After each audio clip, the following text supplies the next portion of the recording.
आज आपण भेसळमुक्त पनीर तयार करण्यासाठी दूध कशा पद्धतीचं घेतलेलं आहे त्यापासून ते पनीर कट करेपर्यंतच्या सगळ्या डिटेल्समध्ये टिप्स पाहणार आहोत।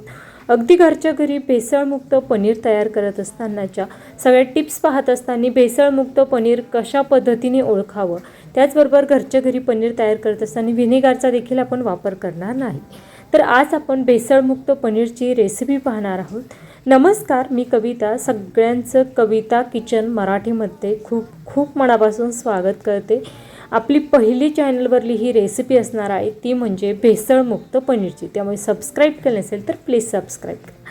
त्यासाठी या ठिकाणी 1 लिटर दूध घेतलं आहे, शुद्ध गाईचं दूध घेतलेलं आहे, पाणी न वापरलेलं दूध घेतलेलं आहे। आता मी जे पनीर तयार करत आहे ते मी तुम्हाला मोजून देखील दाखवणार आहे, त्यामुळे तुम्ही तेवढंच दूध घेतलं तरीही तुमचं पनीर अगदी थोडंसं क्वांटिटीला कमी अधिक होऊ शकतं, कारण तुमचं दूध किती घट्ट किंवा पातळ आहे त्यावर डिपेंड आहे। सुरुवातीला आपण दूध छान असं गाळून घेतलेलं होतं, त्यानंतर पूर्णपणे छान उकळी आणलेली आहे।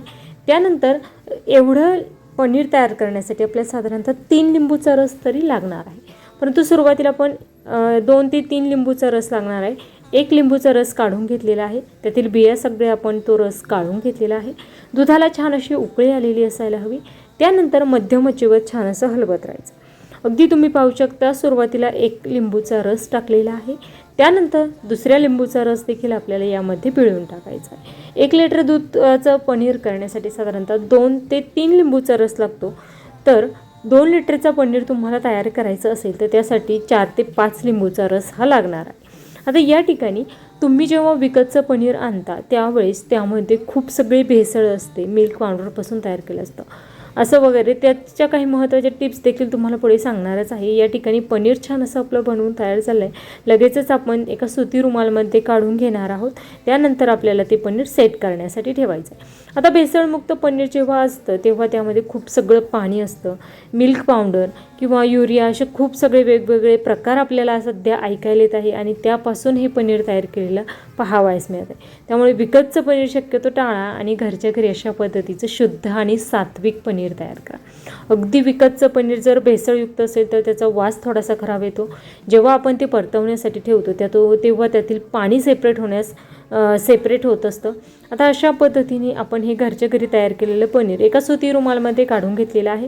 छिद्र असलेली झाकणी ठेवली, त्यावर हे पनीर ठेवायचं आणि त्यावर काहीतरी वजन ठेवायचं, म्हणजे पनीर पटकन सेट होतं। आता पनीर तुम्ही पाहू शकता 5 ते 6 तासामध्ये छान असं सेट झालेलं आहे आणि 1 लिटर दुधापासून तयार केलेलं जे पनीर आहे ते साधारणतः आपलं किती झालेलं आहे हे पाहूया।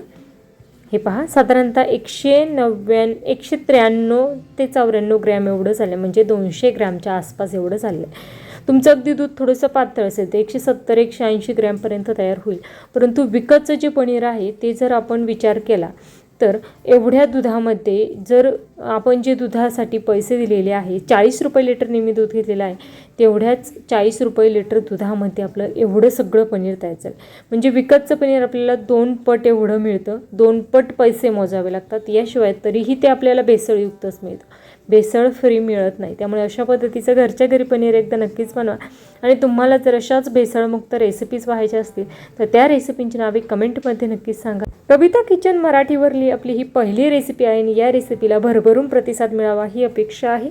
रेसिपी शेवटपर्यंत पाहिल्याबद्दल धन्यवाद।